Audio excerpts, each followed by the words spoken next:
I've asked Bobby to share his experience with Step 12. Good morning, everyone. My name is Bobby. I'm an alcoholic. Can you guys hear me back there? Fantastic. Thank you so much. I've been through this 12-step process as it's laid out in this big book of Alcoholics Anonymous, but for the grace of God and with the guidance of a sponsor who had done the same before me. I actually had an absolutely amazing revolutionary style spiritual experience when it happened.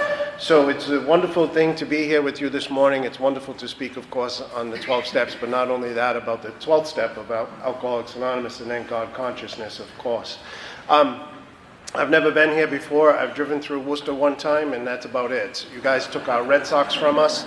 I hope you're enjoying them, but I'm from down in the Providence area, so I'm south of Providence, down in North Kingstown, Rhode Island. Most of the Big Book Step Study meetings that I've ever attended are out towards the Cape. Mattapoisett was my group for the longest time on Friday evenings. As a matter of fact, I still attend by Zoom because that's a wonderful vehicle, so I don't have to travel in my vehicle.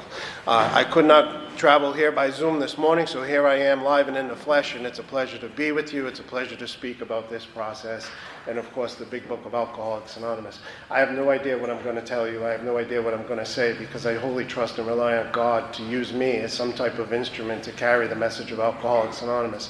That's the position that I landed in as a result of going through these 12 steps. On the top of page 63, it says, when we sincerely took such a position, all sorts of remarkable things happened. And indeed, that's exactly what's happened in my life as a result of going through this work. My sobriety date is June of 1986. I was 18 years old. I was just a little puppy. My crossover date is November of 2012. That's the date that I got on my knees and did the 7-step prayer in a way that I had never done before as a result of going through this work. That was the date that God came into my life, where I allowed God to come into my life and be my manager rather than trying to manage on my own self-propulsion. That was the day that I gained freedom. My sobriety date is absolutely wonderful. That crossover date is so monumental to me that I actually had 2012 tattooed on my arm here to remind me of how monumental it was. That's how huge and important the process of Alcoholics Anonymous and these steps are to me in my life. And I can tell you that it's equally as huge and important to those around me, being my wife and my children and anyone else that benefits as a result of the work that I've done here. So I was north of 26 years sober when I came to the Big Book of Alcoholics Anonymous. I was dying in AA. The short version is that I really wanted to check out. I was trying to come up with different ways that I could leave this planet.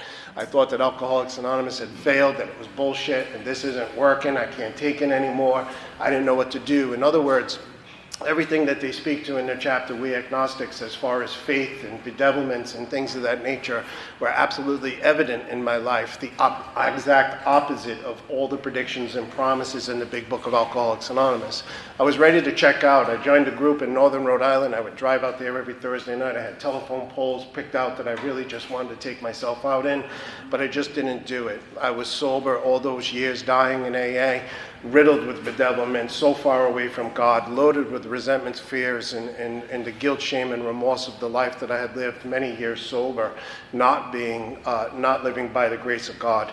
And I didn't know what to do. I was carrying a pistol around in my pocket. I didn't even have a license to carry. It wasn't even my gun. It was in battery. It was ready to go. And I was practicing dry fire in this thing up the side of my head and into the roof of my mouth. Sober.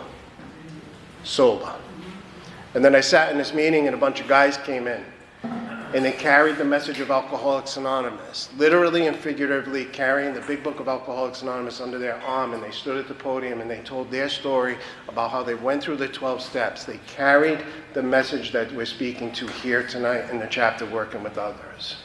They told their stories, and they didn't tell me about their drinking. I knew how to drink. I'd been sober for a great many years. They talked about the pain and misery that is the result of being separated from God. They spoke about how they followed the directions in this book and that they were reconnected to God and God consciousness, and as a result of that, they were living a life second to none. Everything that the program of Alcoholics Anonymous promises us from the front cover of the book right up until page 164 indeed was evident in their life, and I could not deny this. They carried the message of the spiritual awakening. The 12 steps says, having had a spiritual awakening, as a result of these steps, we tried to carry this message to alcoholics and to practice these principles in all our affairs. And my hope is to carry the message of the spiritual experience to you today, because that's indeed what they did to me. While I was dying in an AA meeting, I was slowly coming back to life. There was this little flicker of hope, little flicker of faith that was touched by these men who were speaking about the program of Alcoholics Anonymous in a way that I'd never heard in all my years sober. And I sat there in the meeting with my feet up on the chair next to me, which is the sign for please don't sit next to me, with my arms crossed, which is the international sign for please don't F with me. And I didn't want to be bothered. And as they spoke, the arms came down, the legs came down. They captured my attention because they were talking about God. They were talking about being recovered. And by the end of the meeting, I sat there like this with my elbows on my knees. And I was absolutely enthralled. And that was on a Thursday night. And 3 days later, I called one of the guys who was there that evening who spoke, a guy that I actually resented in Alcoholics Anonymous, and asked him if he would take me through this book. And he said it would be my pleasure.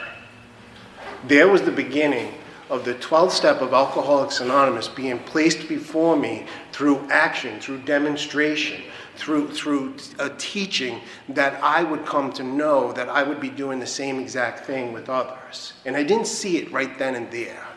I didn't see it until the second night of my 5th step when my sponsor was sitting there on the other side of the table listening to all my drivel in my 4th step. And he's a mailman, and it's Thanksgiving week, and his eyes are like laser beams. He's exhausted. This was back when you got the paper advertisements for mail, and he's sitting there 2 nights before Thanksgiving in the freezing cold listening to my shit. It was a Monday night, actually. And it was that moment that I looked across the table, and I saw his face, and I said to myself, he's not only guiding me through the 12 steps of Alcoholics Anonymous, he's showing me how to work with others. And at that moment, I knew that I had gained separation from selfishness and self-centeredness, that bondage of self. That doesn't mean that I wouldn't go back to it. That doesn't mean that I'm absolved from relapsing back into the bondage of self. It simply means that I gained freedom for a moment of time, and I experienced God consciousness for the first time in a great many years in my life. And the taste of it was just absolutely brilliant. And on the heels of that, I came to understand that this was going to be the purpose in my life. The title of this chapter is Working with Others, not just alcoholics. I would carry the message of the spiritual experience to anyone who cared to listen. If they ask me what this means on my arm, I tell them it's a level of doom I arrived at in my life where I wanted to leave and not be here anymore. And then I found God. And that's what this is all about. It's about carrying the message of Alcoholics Anonymous, which, quite frankly, if I look at the 12 steps, I don't know which ones they are, but if I look at the 12 steps, that's what the 12 steps are all designed to do. They're to bring me to get home to God. I can practice the 12th step of Alcoholics Anonymous in 2 manners. I can do it in a selfish manner, or I can be a part of God's ever-advancing creation and a spearhead of Alcoholics Anonymous and work in service to Him as an agent for Him. Before I went through this process, my idea of working with others was selfish. It was wrapped up in profit motive. It didn't always have to be money. Sometimes it had to be about feeling good for myself and feeding my ego and things of that nature. Gaining relevance in the halls of Alcoholics Anonymous. Oh, here comes Bobby, right? It was all bullshit. It was all bullshit. After I went through this process and had that amazing spiritual experience and experienced exactly what they speak to in There Is a Solution, as Carl Jung defines what a spiritual awakening is, this new set of motive and conceptions that began to dominate me brought me to an understanding that if I just followed the directions in the book, as I did while I was having this spiritual awakening that my sponsor gave me, if I followed the directions in working with others, I can't fail. I can't fail to do one of 4 things: plant a seed, fertilize a seed, water a seed, or sow a seed. I'm not going to be able to take every guy through this entire process. If you've been here and you've been through this process and you've worked with others, you've seen the number of men and women that have landed on their knees in a 3rd step prayer, never to see them again, because the pen is just too friggin' heavy. I get it, totally get it. But that's okay, because I was just part of planting a seed. Sometimes I get to see that fellow go all the way through. Sometimes they make it through the fifth step of Alcoholics Anonymous and then they balk. I'm not doing, no way am I paying back that money. Screw you, right? I get it. I just got to fertilize something. Sometimes I get to water it. Sometimes I get to see it sown. Sometimes I get to see a fellow go all the way through this process, have an amazing spiritual awakening, whether educational, variety, or revolutionary in style, and then get into the mainstream of carrying the message to other alcoholics. My friend Mike drove up with me tonight, and he's one of the guys that I had the pleasure of seeing go all the way through this process. Not everybody gets to do it. But the thing is this, I don't have to worry about who's going to make it and who's not going to make it, because I found out that going through this process, I have one problem. I have one really nasty defect of character. I like to play God. I like to arrange the lights, the ballet, the players, and all this stuff. That's me, right? When I went through this process, some sponsors will tell you to read pages 84 to 88 every day. I read pages 60 to 63 every day because that's how sick I am. I had to be reminded that that's not me anymore. I have to be something different, right? Oh, I lost my thought. Hold on.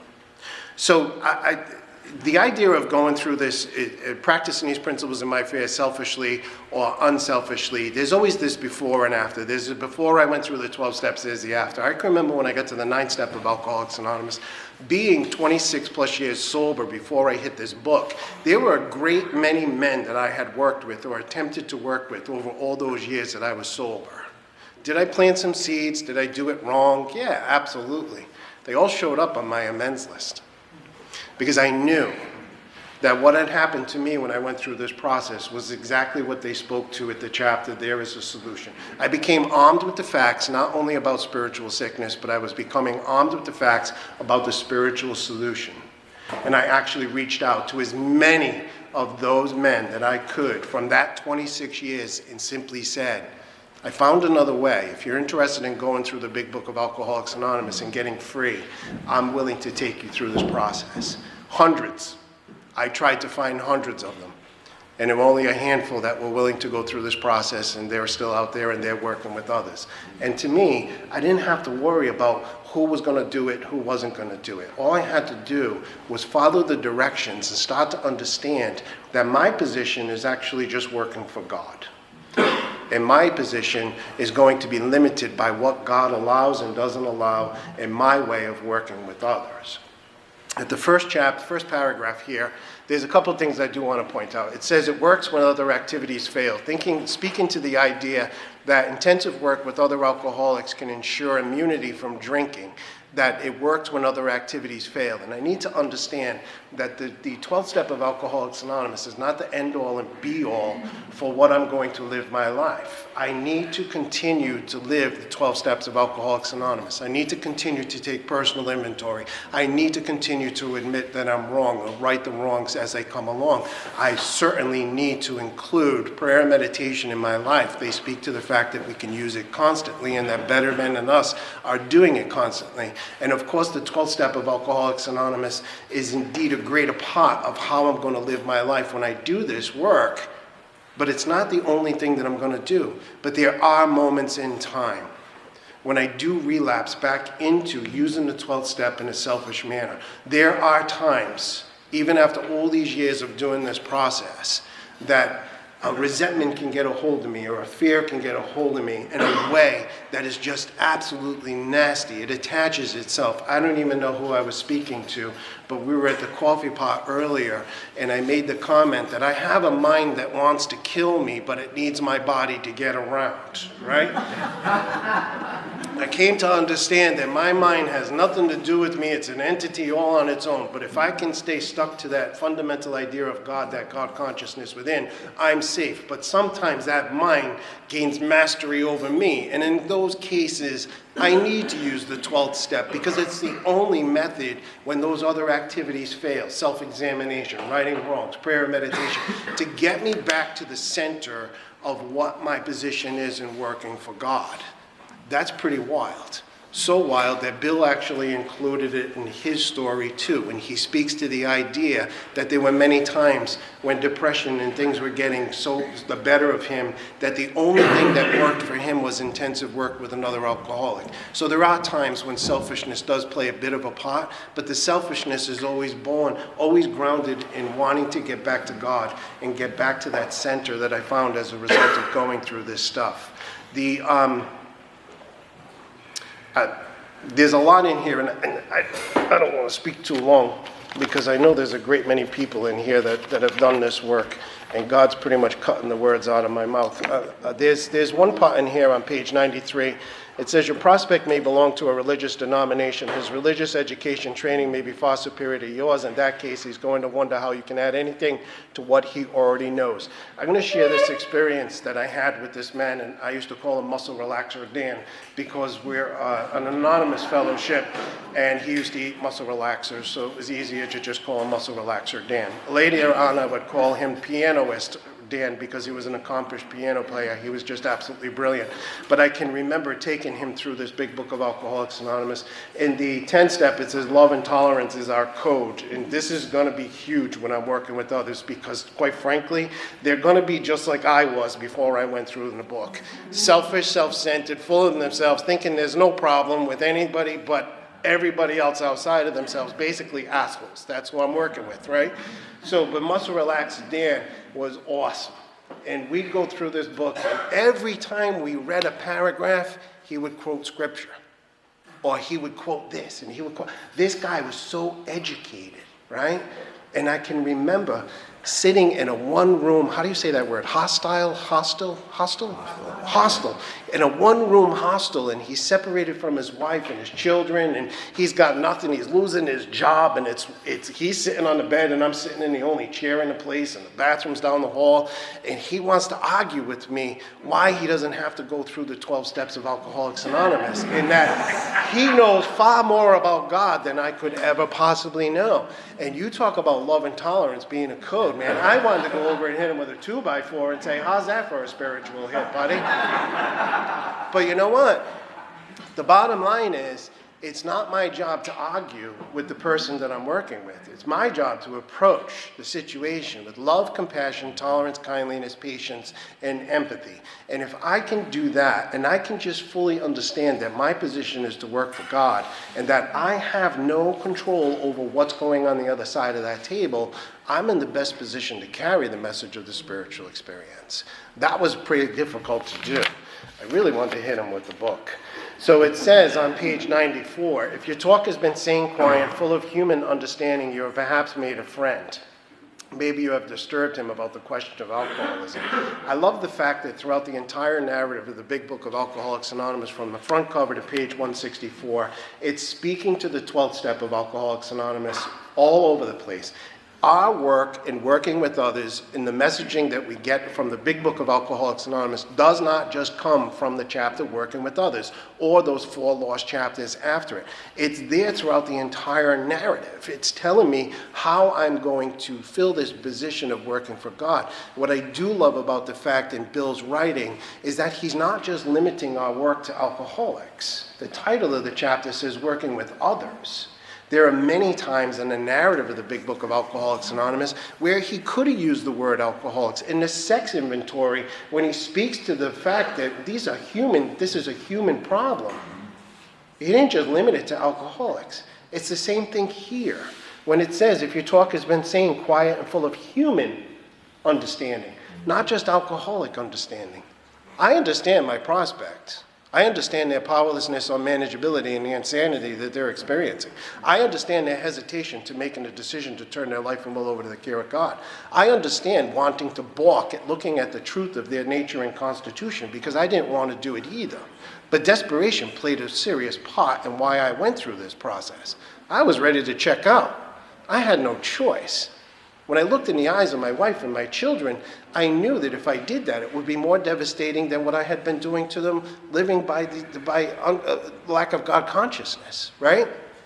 I understand my prospect when they say they don't want to talk to what they wrote in their fit step. I get that. I totally understand if they want to go do their fit step with someone else. Again, I'm not there to play God and insist that they do it my way. I'm just a tour guide. That's all I am, right? If they're willing to do the work, discernment plays a really huge part in what I'm going to be doing here. Discernment is going to allow me to remain in a place free of judgment, but understanding my alcoholic in a way that I've come to understand my own sickness, more importantly, the solution. And I think this discernment is going to allow me to be the best agent that I could ever possibly be for God. In other words, I know when a prospect is trying to get one over me. I know when a prospect is just wanting me to be his banker or his nurse or all that other crap. I get all that. In the 9th step of Alcoholics Anonymous speaks to the idea of being scraping or servile. That means being weak, meek, and somebody that they're just going to walk on. That's not why we're here. As God's people, we stand tall with courage and we go out and do this work. That doesn't mean you eat shit. It simply means you work for God and you carry the message of the spiritual experience. I understand this, and I'll close with this. When I'm working with another alcoholic, I might be looking in his eyes. I might be seated across the table from him. But I understand there are probably 50, 60, 70 chairs lined up behind that fellow of other men that want this solution. And to waste too much time trying to convince another fellow, in other words, trying to play God, is useless. When indeed it could be spent on one of those other guys that's more willing to do the work. And there is where our discernment probably plays the greatest part in all that we do here.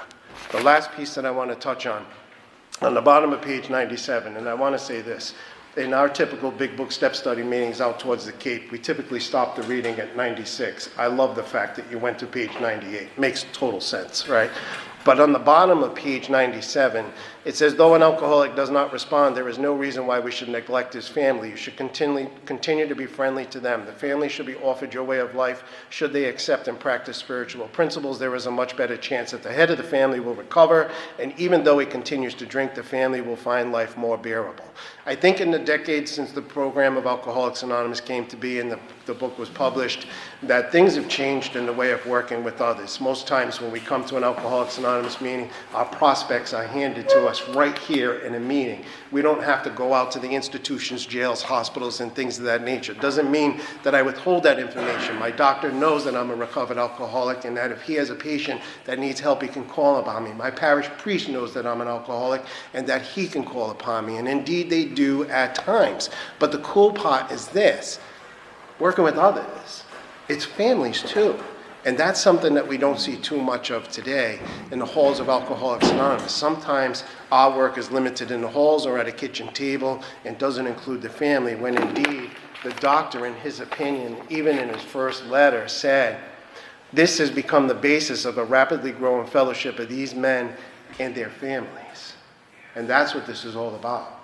I'm not just working for an alcoholic, I'm working for everybody that's in their sphere. When my sponsor Steve took me through this book, he wasn't just working with me. He was trying to save the lives of my wife, my children, my employees, and my friends. And indeed he did. And if I can take that spirit into the work that I do when I'm working for God, I can't fail to see some kind of result. Not for me, but for somebody outside of my sphere. Guys, thank you so much for having me. If you've been here today,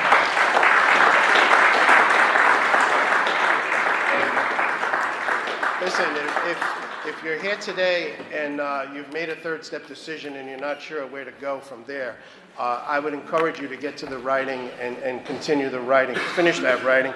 If you're doing your fifth step and you're afraid to bear all your story and tell everybody that's something that's in there, please do. Don't hold it back. You'd be surprised when you start working with others, you're going to hear your story over and over again. And if you're out there making your amends and you don't think you can surmount that pile of rubble and nastiness that you created born out of selfishness and self-centeredness, please know that you can. I didn't think I could, and I thought it would be my downfall in this process, but I've since done it, and I've seen other people do it too. And if you've had a spiritual awakening as a result of this work, please do not relapse spiritually. Please continue to stay on the front line, stay in fit spiritual condition, because there are a great many people out there that need us, need our message. And after the first of the year, you're going to see the halls of Alcoholics Anonymous experience that yearly swelling of those who come here with their resolutions. So if you could resolve yourself to being there and being of assistance and stick out your hand to those newcomers, please do. Thank you so much, guys.